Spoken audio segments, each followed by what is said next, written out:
Welcome to கல்வி IAS academy YouTube channel. 17th February 2024 Tamil current affairs analysis பார்க்க போகிறோம். எக்ஸாமுக்கு தேவைப்படக்கூடிய முக்கியமான குறிப்புகள் இந்த வீடியோவில் இருக்க போகுது. ஸோ ஃபஸ்ட் நியூஸ் பார்க்கலாம். இன்று விண்ணில் பாய்கிறது GSLV F-14. ஸோ படம் கொடுத்துருக்குறாங்க. INSAT 3DS செயற்கைக்கோளுடன் GSLV F-14 rocket Andhra மாநிலம் ஸ்ரீஹரிகோட்டாவிலிருந்து விண்ணில் செலுத்தப்படுகிறது. வானிலை மாறுபாடுகளை கண்காணித்து தகவல் வழங்குவதற்காக இஸ்ரோ சார்பில் இன்சாட் வகையிலான செயற்கைக்கோள்கள் விண்ணில் செலுத்தப்படுகின்றன. அதிநவீன இன்சாட் 3DS என்னும் செயற்கைக்கோளை இஸ்ரோ வடிவமைத்துள்ளது. அது GSLV F-14 ராக்கெட் மூலம் ஸ்ரீஹரிகோட்டாவில் உள்ள சதீஷ் தவான் ஏவுதளத்திலிருந்து மாலை 5:35 மணிக்கு விண்ணில் செலுத்தப்பட உள்ளது. ராக்கெட் ஏவுதலுக்கான கவுண்டவுன் வெள்ளிக்கிழமை தொடங்கியது. நெக்ஸ்ட் நியூஸ் பார்க்கலாம். நான் முதல்வன் திட்டத்தில் 25 பேர் பயனடைந்துள்ளதாக அமைச்சர் உதயநிதி ஸ்டாலின் அவர்கள் தெரிவிச்சிருக்கிறாங்க. ஸோ இது வரைக்குமே 25 லட்சத்துக்கும் அதிகமான மாணவிகள் பயனடைஞ்சிருக்கிறாங்க அப்படின்னு அவர் தெரிவிச்சிருக்கிறாரு. இது குறித்த தகவல் பார்த்தீங்க அப்படின்னா, இந்த நான் முதல்வன் திட்டம் 2022ஆம் ஆண்டு தொடங்கப்பட்ட திட்டம். இதை கொஞ்சம் பார்த்து வச்சுக்கோங்க. Next news. மோடி அரசின் உத்தரவாதம் அதில் கொடுத்துருக்கிறத பார்க்கலாம். வளமையான விவசாயிகள் வளமான நாடுன்னு ஒன்று கொடுத்துருக்குறாங்க.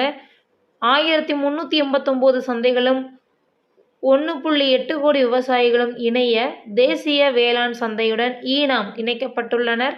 நிலத்திலிருந்து சந்தை வரை திட்டத்தின் மூலம் விவசாயிகள் தங்களின் பொருட்களுக்கு நல்ல விலையை பெறுகின்றனர். இதான் இங்கே கொடுத்துருக்குறாங்க. தென் அடுத்த நியூஸ் பாருங்க. 1622 ஆரம்ப சுகாதார நிலைய ஆய்வகங்களுக்கு தேசிய தரச்சான்று அமைச்சர் மா சுப்பிரமணியன் அவர்கள் தெரிவிச்சிருக்கிறாங்க. நெக்ஸ்ட் நியூஸ் பார்க்கலாம். பசுமையை பாதுகாக்கும் பழங்குடியினர் என்று RN ரவி அவர்கள் பழங்குடியின மக்களுக்கு புகழாரம் சூட்டியிருக்கிறாரு. நீலகிரியின் பசுமையை பாதுகாப்பதில் பழங்குடியினர் முக்கிய பங்கு வகிக்கிறார்கள் என்றும் அவர் தெரிவிச்சிருக்கிறாரு. இந்த நெக்ஸ்ட் ஒன் ஒரு ஆர்டிக்கிள் கொடுத்துருக்குறாங்க. அறிவு இயக்கமாக விளங்கிய அரசியல் தலைவர். ஸோ இதில் கொடுத்துருக்கிற தலைவர் யார் அப்படின்னா சிங்காரவேலர். 10th ஸ்டாண்டர்ட் புக்கில் சிங்காரவேலர் பற்றின குறிப்புகள் இருக்குது. I think lesson number 5. So அதை கொஞ்சம் ரிவைஸ் பண்ணி பார்த்து வச்சுக்கோங்க. படிக்காதவங்களும் அதை படித்து வச்சுக்கோங்க. அது ரொம்பவே முக்கியமான ஒன்று. சிந்தனை சிற்பி என்று அரசியல் தலைவர்களால் அழைக்கப்பட்ட மா சிங்காரவேலர் 1860 February 18 சென்னையில் கடற்கரையோரமுள்ள மீனவர் குப்பம் ஒன்றில் பிறந்தார். இவரது பெற்றோர் மூதாதையர் அனைவருமே மீன்பிடி தொழிலும் அத்தொழில் சார்ந்த படகு கட்டுமானம் உள்ளிட்ட தொழில்களும் செய்து வந்தனர். ஓரளவு வசதியான பெற்றோருக்கு பிறந்ததால் கல்வி அடித்தளம் இவருக்கு வலுவானதாக வாய்க்கப்பெற்றது. திருவல்லிக்கேணி ஹிந்து உயர்நிலை பள்ளியில் மெட்ரிகுலேஷன் படித்து சென்னை மாநில கல்லூரியில் வரலாற்று பாடத்தில் BA பட்டம் முடித்து பின்னர் சென்னை சட்டக்கல்லூரியில் சட்டம் பயின்று உயர் நீதிமன்ற வழக்குரைஞராக பதவி வகித்தார். பாட புத்தகங்களோடு வேறு பல நூல்களையும் வாசிக்கும் பழக்கம் இவருக்கு மிக இளமையிலேயே இருந்தது. கல்வி, அறிவு, சுய சிந்தனை, வாசிப்பு, பேச்சு, எழுத்து, செயல், பயணம் ஆகியவை இவரின் வளர்ச்சிக்கு அடித்தளங்களாக விளங்கியுள்ளன. 1899 மே 25ஆம் தேதி இந்தியன் சோசியல் ரிஃபார்மர் இதழில் வெளியான செய்தி குறிப்பில் சென்ற வியாழக்கிழமை புத்தபிரானின் 2443ஆம் ஆண்டு விழா சிங்காரவேலு இல்லத்தில் நடந்தது என்ற குறிப்பு கொடுக்கப்பட்டிருக்கு. ஸோ சிங்காரவேலனார் யாருன்னு பார்த்தீங்கன்னா புத்த மதத்தை தழுவின ஒருத்தர். ஸோ இதெல்லாம் முக்கியமான ஒன்று. மேலும் 1902ஆம் ஆண்டு லண்டனுக்கு சுற்றுப்பயணம் மேற்கொண்ட போது அங்கு நடைபெற்ற உலக அளவிலான புத்த மாநாட்டில் பங்கு கொண்டார். அவர் ஏற்கனவே புத்தபிரானுடைய கருத்துக்களால் கவரப்பட்டிருந்த சிங்காரவேலனார் தனது லண்டன் மாநாட்டிற்கு பிறகு புது வெளிச்சம் பெற்று திரும்பினார். சென்னையில் இவரும் பேராசிரியர் லட்சுமி நரசுவும் புத்த மத கொள்கைகளை பரப்பும் பணியில் தங்களை தீவிரமாக ஈடுபடுத்தி கொண்டனர். மேலும் 1923 மே மாதம் முதல் நாள் சென்னையில் லேபர் கிளாஸ் கட்சி என்ற அரசியல் கட்சியை தொடங்கினார். சென்னை தொழிலாளர்களை திரட்டி மே தினத்தை எழுச்சியுடன் நடத்தினார். இவர் நடத்திய மே தின விழாதான் இந்தியாவிலேயே நடத்தப்பட்ட முதல் மே தின விழாவாகும். ஸோ ரொம்ப முக்கியமான டேட்டா இது, ஞாபகம் வச்சுக்கோங்க.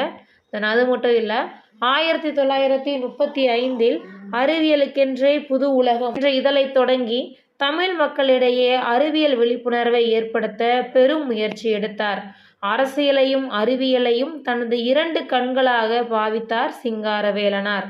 பல தொழிலகங்களின் தலைமை பொறுப்பில் இருந்து தொழிலாளர்களிடையே உலக பார்வையையும் அரசியல் அறிவையும் ஏகாதிபத்திய எதிர்ப்புணர்வையும் மூட நம்பிக்கை ஒழிப்பையும் பொது உடைமை சிந்தனையையும் ஒரு சேர விதைப்பதற்கு உழைத்த இவர் 1946 தனது 86ஆம் வயதில் காலமானார்.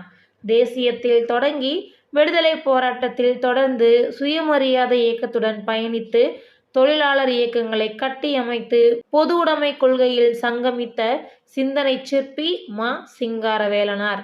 தனது வாழ்நாள் முழுவதும் அறிவியக்கமாக செயல்பட்ட அரசியல் தலைவர். இதுதான் இங்கே கொடுத்துருக்குறாங்க. மேலும் பிப்ரவரி 18ஆம் தேதி மா. சிங்காரவேலருடைய பிறந்த நாள். அதற்காக தான் கமோமரேட் பண்ணுறதுக்காக இந்த ஆர்டிக்கல் இங்கே இருக்குது. இந்த நெக்ஸ்ட் நியூஸ் பார்க்கலாம். மேற்கு வங்கத்தில் குடியரசுத் தலைவர் ஆட்சிக்கு பரிந்துரை. சந்தேஷ்காலி விவகாரம். மேற்கு வங்கத்தில் குடியரசுத் தலைவர் ஆட்சியை அமல்படுத்த கோரி சந்தேஷ்காலி விவகாரம் தொடர்பான தேசிய பட்டியல் இனத்தவர் ஆணையம் குடியரசுத் தலைவர் திரௌபதி முர்முவிடம் சமர்ப்பித்துள்ள அறிக்கை அது. ஸோ இதில் உச்சநீதிமன்றத்துடைய விசாரணையும் இருக்குது. தகவல் இங்கே கொடுக்கப்பட்டிருக்கு. இந்த நெக்ஸ்ட் நியூஸ் பாருங்கள். இந்திய குடிமக்கள் வெளிநாடு வாழ் இந்தியர்கள் திருமணங்களை கையாள விரிவான சட்டம் என்ற சட்ட ஆணையம் பரிந்துரை விடுத்துள்ளது. Next news sports area. Ben Duckett அதிரடி, முன்னேறி வரும் இங்கிலாந்து. அஸ்வின் சாதனை. இந்த டெஸ்டின் 2ஆம் நாளான வெள்ளிக்கிழமை இங்கிலாந்தின் முதல் விக்கெட்டான கிராலியை வீழ்த்தியதன் மூலம் டெஸ்ட் கிரிக்கெட்டில் 500வது விக்கெட் என்ற மைல்கல்லை எட்டினார் இந்திய ஸ்பின்னர் ரவிச்சந்திரன் அஸ்வின். சர்வதேச கிரிக்கெட்டில் 3 ஃபார்மட்டுகளிலுமாக அவர் இத்துடன் 728 விக்கெட்டுகளை எடுத்திருக்கிறார். இந்த நெக்ஸ்ட் நியூஸ். மகளிர் டெஸ்ட் இரட்டை சதத்தில் அனபெல் சாதனை. தென்னாப்பிரிக்காவிற்கு எதிரான டெஸ்ட் கிரிக்கெட்டில் விளையாடி வரும் ஆஸ்திரேலிய வீராங்கனை அனபெல் சதர்லேண்ட் மகளிர் டெஸ்ட் வரலாற்றில் அதிவேக இரட்டை சதம் அடித்தவராக சாதனை படைத்துள்ளார். நெக்ஸ்ட் நியூஸ் பாருங்க. வந்தே பாரத் ரயிலில் கவச் கருவி வெற்றிகரமாக பரிசோதனை. தானாக ரயிலை நிறுத்தும் கவச் கருவியை வந்தே பாரத் ரயிலில் பொருத்தி ஆக்ரா ரயில்வே கோட்டம் வெற்றிகரமாக பரிசோதனை செய்துள்ளது. முதல் முறையாக நடைபெற்ற இந்த பரிசோதனை வெற்றியடைந்துள்ளது. உள்நாட்டில் உருவாக்கப்பட்டுள்ள கவச் என்பது ரயில்கள் மோதி விபத்துக்குள்ளாவதை தவிர்க்கும் கருவியாகும். அவசர காலங்களில் ரயில் ஓட்டுநர் உரிய நேரத்தில் ரயிலை நிறுத்த தவறிவிட்டால் அந்த கருவி தானாக ரயிலை நிறுத்தும். இந்த கருவியை 8 பெட்டிகள் கொண்ட வந்தே பாரத் ரயிலில் பொருத்தி ஆக்ரா ரயில்வே கோட்டம் வெள்ளிக்கிழமை பரிசோதனை செய்தது. Next news. புவிக்கு திருப்பி கொண்டு வரப்பட்ட கார்டோசாட் 2 செயற்கைக்கோள். புவி கண்காணிப்பு பணிகளுக்காக விண்ணுக்கு அனுப்பப்பட்ட கார்டோசாட் 2 செயற்கைக்கோள் 17 ஆண்டுகளுக்கு பிறகு திருப்பி கொண்டு வரப்பட்டு கடலில் விழ வைக்கப்பட்டது. இஸ்ரோ சார்பில் வடிவமைக்கப்பட்ட அதிநவீனமும் உயர் துல்லியமும் கொண்ட இமேஜிங் செயற்கைக்கோளான கார்டோசாட் 2 கடந்த 2007ஆம் ஆண்டு ஜனவரி 17ஆம் தேதி விண்ணுக்கு அனுப்பப்பட்டது. மொத்தம் 680 கிலோ எடை கொண்ட அந்த செயற்கைக்கோள் 635 கிலோமீட்டர் தொலைவில் உள்ள புவி வட்டப்பாதையில் வெற்றிகரமாக நிலைநிறுத்தப்பட்டது. அதைத் தொடர்ந்து நகர்ப்புற திட்டமிடல் நடவடிக்கைகளுக்கு உதவும் வகையிலாக மிக துல்லியமாக புகைப்படங்களை அந்த செயற்கைக்கோள் மூலம் எடுக்கப்பட்டன. 1 மீட்டருக்கும் குறைவான தொலைவிலிருந்து எடுக்கப்பட்டதை போன்ற துல்லியத்தன்மையுடன் அந்த புகைப்படங்கள் இருந்ததாக இஸ்ரோ தெரிவித்தது. கடந்த 2019 வரை அந்த செயற்கைக்கோள் மூலம் பெறப்பட்ட தரவுகள் நகர்ப்புற திட்டமிடுதலுக்கு பெரும் பங்கு வகித்தன. இந்த நிலையில் அதன் பயன்பாடு நிறைவடைந்ததைத் தொடர்ந்து செயற்கைக்கோள் மீண்டும் பூமிக்கு கொண்டு வரப்பட்டு கடலில் விழ வைக்க இஸ்ரோ முடிவு செய்தது. அதன்படி கார்டோசாட் 2 புவி பட்டப்பாதையிலிருந்து விடுவிக்கப்பட்டு இந்திய பெருங்கடலுக்குள் விழ வைக்கப்பட்டதாக இஸ்ரோ தகவல் கொடுத்துள்ளது. ஸோ இதோட இன்னைக்கான கரண்ட் அஃபேர்ஸ் முடிஞ்சிடுச்சு. தேங்க்யூ அண்ட் தேங்க்ஸ் ஃபார் வாட்சிங்.